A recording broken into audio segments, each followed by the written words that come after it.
নমস্কার বন্ধুরা, কুকুর শিখা রান্নাঘরে সকলকে স্বাগত জানাই। আজ নিয়ে এসেছি বাঁধাকপির ভীষণই টেস্টি ও মুখরোচক একটা রেসিপি। আজ আমি বানাবো বাঁধাকপির পকোড়া। সবাই আমরা কম বেশি এই বাঁধাকপির পকোড়া বানিয়ে খেয়েছি, তবে আমি যেভাবে এই বাঁধাকপির পকোড়া বানিয়ে থাকি এইভাবে বানালে খেতে ভীষণই টেস্টি হয় আর ভীষণই মুখরোচক হয় খেতে। আশা করছি আপনাদের কাছে রেসিপিটি ভালো লাগবে। যদি ভালো লেগে থাকে তাহলে অবশ্যই লাইক, শেয়ার ও যদি নতুন বন্ধু হয়ে থাকেন তাহলে চ্যানেলটি সাবস্ক্রাইব করার অনুরোধ রইল। তো চলুন দেখে নেওয়া যাক। তো আমি এখানে একটা গোটা বাঁধাকপিকে 4 ফালি করে 2 ফালি নিয়ে নিলাম। এবার একটা গ্রেটার দিয়ে এইভাবে করে বাঁধাকপিটাকে সম্পূর্ণ বাঁধাকপিটা আমি গ্রেট করে নেব। তো বাঁধাকপিটাকে একদম সরু সরু করে কেটে নিতে হবে। তো আমি গ্রেট করে নিচ্ছি, তবে আপনারা যদি ছুরি দিয়ে বা বটি দিয়ে কেটে নিতে পারেন, তো সেই ক্ষেত্রে ছুরি দিয়ে বা বটি দিয়ে একদম সরু সরু করে বাঁধাকপিটা কেটে নিতে হবে। তো সমস্ত বাঁধাকপিটা আমি গ্রেট করে নিয়ে নিলাম। এরপর একটা বাটি নিয়ে নিয়েছি। এবার এক মুঠো বাঁধাকপিকে এইভাবে করে নিয়ে ভিতরে যে রসটা আছে এইভাবে যতটা সম্ভব চিপে ফেলে দিয়ে আমি বাঁধাকপিটা নিয়ে নেব। তো এই রসটা সময় যদি নেওয়া হয় তাহলে কিন্তু পকোড়াগুলো পারফেক্ট হবে না। তো যতটা সম্ভব আপনারা পারেন সেক্ষেত্রে চিপে চিপে রসটাকে একদম ফেলে দিতে হবে।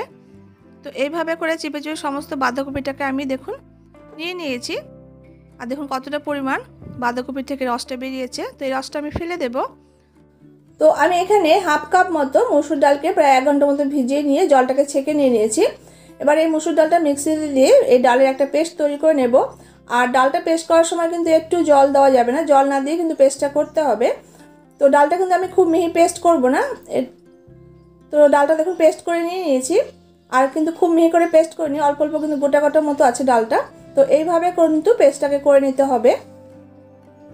এবার এই ডাল পেস্টটা আমি বাঁধাকপির মধ্যে দিয়ে দিয়েছি। এভাবে করে একটু ছড়িয়ে দিলাম। এবার এর সাথে আমি একটা মাঝারি সাইজের পেঁয়াজ কুচি করে দিয়ে দিয়েছি। আর 1 চা চামচ পরিমাণ এখানে গ্রেট করা আদা দিয়ে দিলাম। আর 1 চা চামচ পরিমাণ এখানে আমি রসুন গ্রেট করে দিয়েছি। তো আদা রসুনটা আমি গ্রেট করে দিয়েছি, আপনারা চাইলে পেস্ট ইউজ করতে পারেন। আর এখানে 1 চা চামচ পরিমাণ কাঁচা লঙ্কা কুচি করে দিয়ে দিয়েছি। আর টেস্ট হিসাবে লবণটা দিয়ে দিলাম। আর হাফ টিস্পুন এখানে হলুদের গুঁড়ো দিয়েছি। হাফ টিস্পুন এখানে জিরের গুঁড়ো দিয়ে দিলাম। হাফ টিস্পুন এখানে লাল লঙ্কার গুঁড়ো দিয়েছি, যেহেতু কাঁচা লঙ্কা ইউজ করেছি তো লঙ্কা গুঁড়োটা কম দিতে হবে। আর হাফ টিস্পুন এখানে ধনে গুঁড়ো দিয়েছি। আর কুচনো ধনেপাতা আমি এখানে দিয়ে দিলাম। আর এর সাথে আমি 2-4 চামচ পরিমাণ চালের গুঁড়ো অ্যাড করছি। এই চালের গুঁড়োটা দিলে পকোড়াগুলো কিন্তু খুব ক্রাঞ্চি হবে আর বেশ মুচমুচে হবে খেতে। আর এখানে 2-4 চামচ পরিমাণ আমি বেসন অ্যাড করছি, তাহলে কিন্তু বাইন্ডিংটা খুব ভালো করে হবে। আর হাফ টিস্পুন পরিমাণ একটু চিনি দিয়েছি। চিনিটা দিলে কিন্তু পকোড়াগুলো খেতে বেশ ভালো লাগবে, তো অল্প করে একটু চিনি দিলাম। তো এবার সমস্ত উপকরণ হাত দিয়ে খুব ভালো করে মেখে নিতে হবে।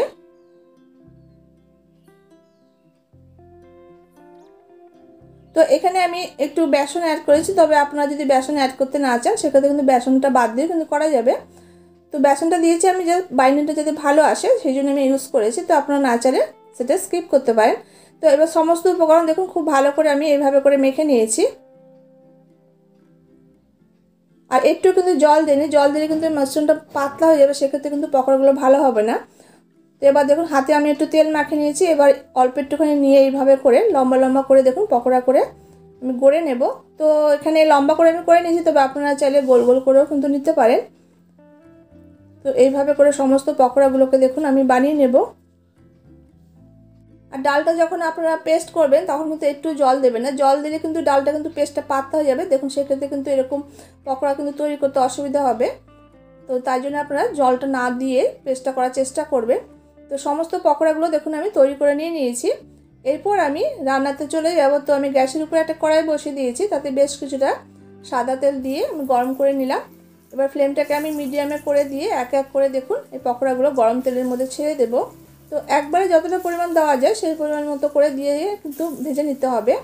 খুব বেশি করে দিয়ে দিলে কিন্তু নাড়তে চাড়তে অসুবিধা হবে আর ভাজাটাও কিন্তু ঠিকঠাক করে পারফেক্ট হবে না।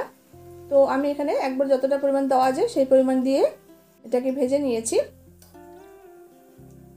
এরপর মিনিট 3-4 ভেজে নেওয়ার পর আমি এবার উল্টে দিচ্ছি, ওই পাশটাকেও ভেজে নেব।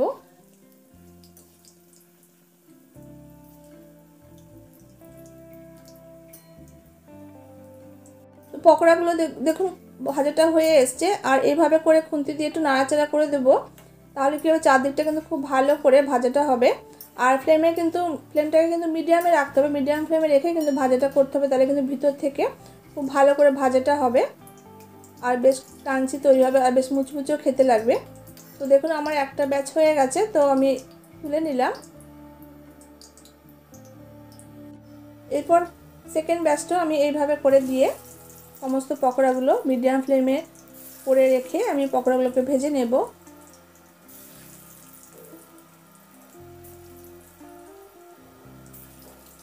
তো এইভাবে করে করে কিন্তু গরম ডাল ভাতের সাথে, তাছাড়া কিন্তু সস স্যালাডের সঙ্গে কিন্তু আপনারা খেতে পারেন, সেইভাবে কিন্তু খেতে খুব ভালো লাগে।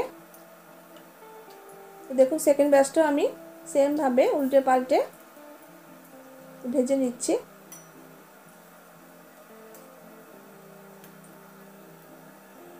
তো সমস্ত পকোড়াগুলো দেখুন ভেজে তুলে নিলাম, আর দেখুন কতটা সুন্দর তৈরি হয়েছে। আর এইভাবে কিন্তু খেতে কিন্তু খুব ভালো লাগে। তো তৈরি করে নিলাম মুচমুচে মুখরোচক এই বাঁধাকপির পকোড়া। তো এইভাবে আপনারা করে নিয়ে এই সসের সঙ্গে কিন্তু খেতে পারেন, সসের সঙ্গে কিন্তু খেতে খুব ভালো লাগে। আর তাছাড়া কিন্তু চা বা কফির সঙ্গে কিন্তু আপনারা সার্ভ করতে পারেন, খুব ভালো লাগবে চা বা কফির সাথেও। তো আমি একটা ভেঙে দেখিয়ে দিচ্ছি, দেখুন কীরকম সুন্দর তৈরি হয়েছে। তো দেখুন কতটা সুন্দর তৈরি হয়েছে, তো আমি একটু দেখিয়ে দিচ্ছি।